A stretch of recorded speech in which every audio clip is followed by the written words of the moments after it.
Check को दे दिया गया जी, क्योंकि हमारे पास लोड ज्यादा हो गया एकदम से, और क्योंकि पहला टारगेट जो था जी वो डिपार्टमेंटों से ज्यादा था, जो एक्यूज है कहीं वो ना भाग जाए, क्योंकि अगर हम डिपार्टमेंटों के चक्कर में चलते रहते और इधर से एक्यूज सरक जाता तो ज्यादा परेशानी हो जाती।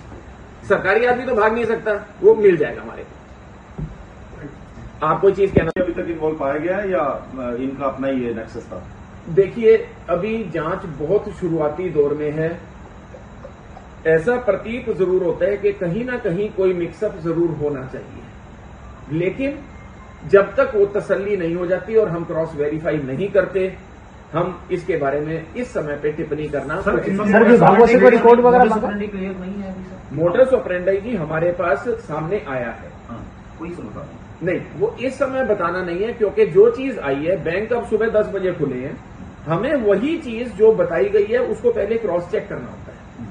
तो वो क्रॉस चेक करके, और थोड़ी सी फॉर्मेलिटीज होती हैं लीगल, बिकॉज दोपहर बाद इनको पेश भी करना पड़ेगा, कोर्ट हमारे को इसका रिमांड देगा। जिस कंपनी 556 करोड़ रुपए वापस आए जो सरकार ने बताया, लेकिन जो घोटाला जो बैंक ने कहा वो 590 करोड़ रुपए बता रही है, तो ये बीच का जो पैसा क्या है सर? कुछ शुरुआती इसके अंदर ये भी आया है कि कुछ चंडीगढ़ के भी अकाउंट से शायद इसके अंदर है, चंडीगढ़ प्रशासन के। तो वो अभी मैं आपको बता रहा हूं, क्योंकि फिगर्स इतनी मैसिव हैं, इसके अंदर समय लगेगा। उसके उपरांत हम फाइनल चीज पे आ रहे हैं। स्वास्तिक देश कंपनी किस चीज की है, मतलब क्या ये शेयर होल्डिंग है, क्या मतलब क्या काम पैसे गए शेयर? उसकी डिटेल्स अभी आपको गंगाराम जी बताएंगे। सर, एक सवाल है, जैसे बैंक ने पहले ही डिक्लेयर कर दिया था कि 4 लोग जो थे उन्होंने सस्पेंड भी कर दिए थे, इन्वेस्टिगेशन में भी शामिल हो गए, तो वो क्या गिरफ्तारी उनकी हो पाएगी? देखिए, ऐसा है जी कि आईडीएफसी बैंक इसके अंदर, जो जहां तक अभी तक मैं समझ पाया हूं, वो इस मुकदमे के अंदर कंप्लेनेंट बनना चाहते थे।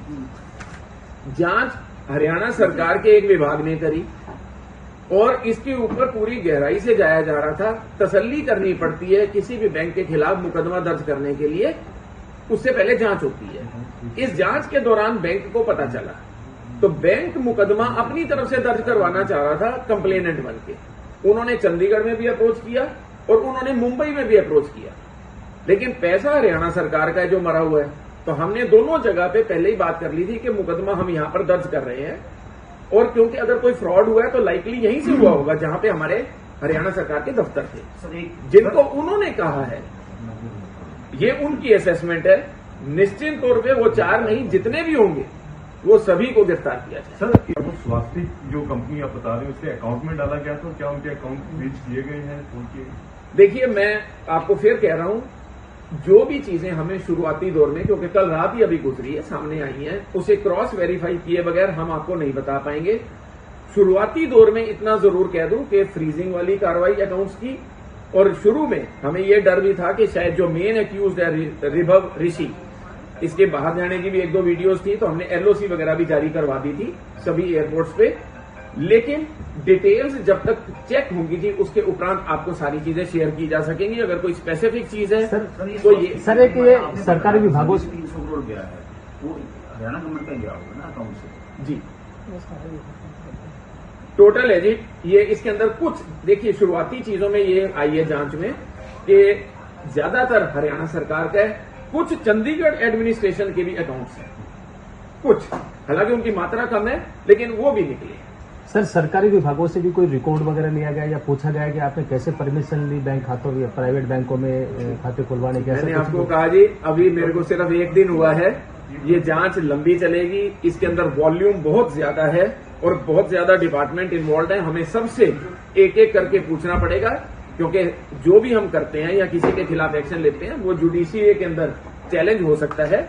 तो इसलिए क्या सर डिपार्टमेंट विजिलेंस के कार्यालय से हमारे को पत्र प्राप्त हुआ था, जिसके अंदर उन्होंने पंचायत डिपार्टमेंट की एक करी हुई इंक्वायरी, जिसके अंदर सरकारी फंड्स का गबन दिख रहा था, वो जांच हमारे को एफआईआर दर्ज करने के लिए आदेश प्राप्त हुआ हरियाणा सरकार से, और उसके ऊपर मुकदमा नंबर 4 यहां पंचकूला में जो हमारा पुलिस स्टेशन है उसके अंदर किया गया।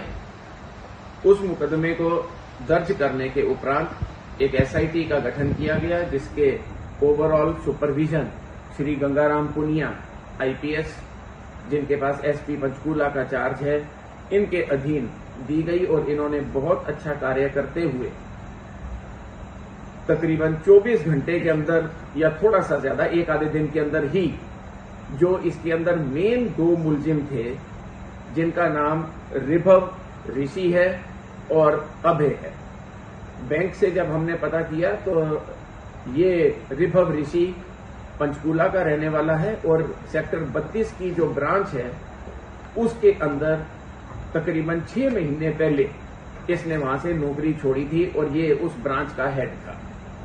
इसी प्रकार से जो अभय है ये तकरीबन अगस्त या सितंबर में इसने भी वहां से जॉब छोड़ी। ये वहां पे शायद रिलेशनशिप मैनेजर था, दोनों अच्छे पद पर आसीन थे।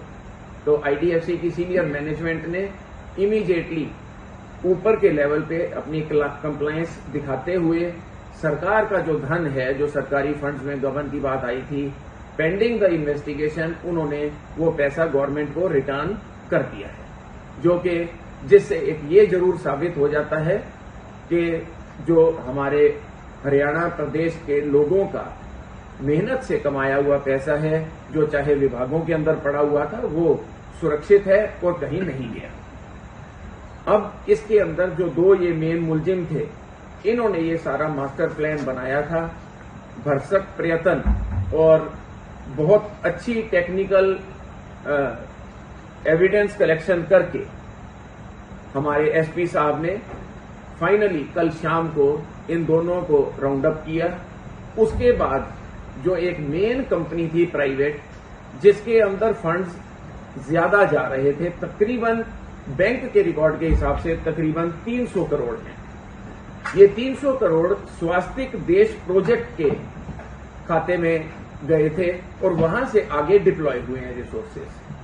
सरप्राइजिंग चीज ये थी कि जो आईडीएफसी बैंक की ब्रांच है वो चंडीगढ़ के अंदर है, विभाग ज्यादातर हरियाणा के अंदर हैं और एयू स्मॉल फाइनेंस बैंक जिसके अंदर पैसा गया उनकी ब्रांच मोहाली में है। तो ट्राई सिटी होने की वजह से कई बार सीनियर लेवल पे जब हमने उनसे पूछा तो ये ऑब्जर्व कई बार रह रही है बात कि भाई जब ब्रांच पंचकूला के अंदर है तो अकाउंट चंडीगढ़ में खुला, तो क्या सीनियर मैनेजमेंट इस चीज को नहीं देखती कि सरकारी अकाउंट आउट ऑफ टेरिटरी क्यों खोल रहे हैं? तो ये चीज उन्होंने बताई कि ये सिर्फ ट्राई सिटी के साथ ये परेशानी आ जाती है क्योंकि तीनों बिल्कुल क्लोजली एक दूसरे के पास बैठे हैं और इसके अंदर 2 स्टेट्स इन्वॉल्व है और 1 यूनियन टेरिटरी।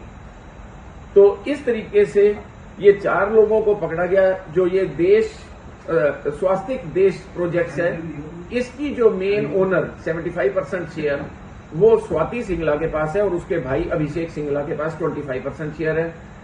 स्वाति सिंगला अभय की वाइफ है।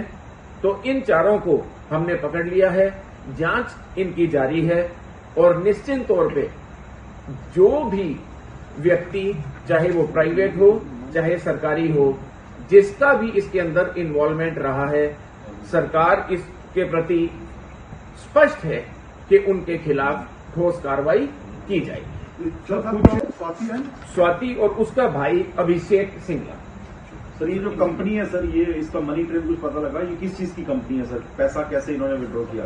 ऐसा जी वो शक थोड़ा सा इसलिए पड़ गया था कि क्योंकि एयू स्मॉल फाइनेंस की ब्रांच पंचकूला में भी है, चंडीगढ़ में भी है, लेकिन अकाउंट फिर मोहाली में खोला जा रहा है। तो इसलिए वो जो ट्रेल्स हैं सारी, they are a cumbersome process and it will take some time. We are hiring on board chartered accountant also, क्योंकि इस तफ्तीश के अंदर थोड़ा सा समय जरूर लगेगा और हम आज इन 4 को पेश करके इनका रिमांड जरूर मांगेंगे। 2 चीजें हैं, 1 what was the motive operandi, second जो हरियाणा गवर्नमेंट का पैसा था उसको ये कैसे निकालते थे और कहां यूटिलाइज करते थे? निश्चित तौर पर हम इस चीज के ऊपर जा रहे हैं जी, लेकिन अभी ये बहुत जल्दी होगा कि मैं आपको डिटेल्स दूं, क्योंकि जब भी हमारे पास कोई तरीका आता है हम उसको क्रॉस वेरीफाई और बैंक से कंफर्म करते हैं ताकि मिसलीड ना हो। थोड़ा सा समय दीजिए, we will keep briefing the media on this and we will let you know what the truth.